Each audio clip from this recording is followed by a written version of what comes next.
ஆனா இவர் ஒரு 1500 ஏக்கர் நிலம் வச்சிருக்கிறவர், ஒரு நாடார் பாதுகாப்பு பேரவைன்ற ஒரு தலைவரா இருக்கிறவரு, ஒரு சமூகத்துல ஒரு மதிப்புலயும் இருக்கக்கூடிய ஒருத்தர, எப்படி சார் என்கவுண்டர் பண்ணாங்க? என்ன காரணம்? இந்த என்கவுண்டருக்கு பின்னணி என்ன?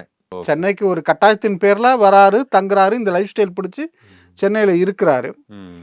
அப்ப வந்து அவருக்கு என்ன ஆகுதுன்னா, அதிமுக ஆட்சியில ம். அமைச்சர் அனிதா ராதாகிருஷ்ணன் மிக நெருக்கமா இருக்காரு பண்ணையாரோட. அப்ப வந்து நம்மகிட்ட ஒரு அமைச்சரே நெருக்கமா இருக்காரு அப்படின்ட்டு வந்தார். ஏன் அமைச்சர் நெருக்கமா இருந்தாருன்னா, அனிதா ராதாகிருஷ்ணன் ம். எதற்காக அப்போது அவருடன் நெருக்கமா இருந்தார்னா, சாத்தான்குளம் இடைத்தேர்தல் நடக்கிறப்ப அனிதா ராதாகிருஷ்ணன் தான் மாவட்ட செயலாளர். அதிமுகவோட மாவட்ட செயலாளர் பிளஸ் அமைச்சர். ம். அந்த எலெக்ஷன்ல காங்கிரஸ் திமுக வேட்பாளர் போடல. ம். காங்கிரஸ் வேட்பாளர் வலுவா நின்று களத்துல இருக்காரு. ம்ஹ்ம்.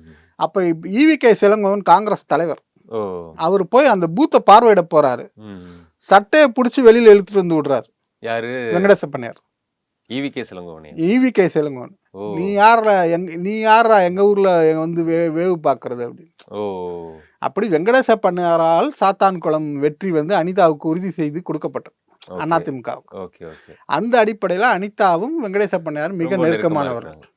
Okay, okay. இத அடிப்படையா வச்சு அவர் சென்னைக்கு வரார். சரி, ம். நமக்கு பின்னணியில ஒரு ஆளும் அதிமுக அரசு இருக்கிறது. ம். நம் சாதியை சேர்ந்த அமைச்சர் அனிதா ராதாகிருஷ்ணன் நமக்கு வந்து பின்னணியில இருக்கார். ம். நம்ம என்ன வேணா செய்யலாம். ம். போலீஸ் தானே ம்.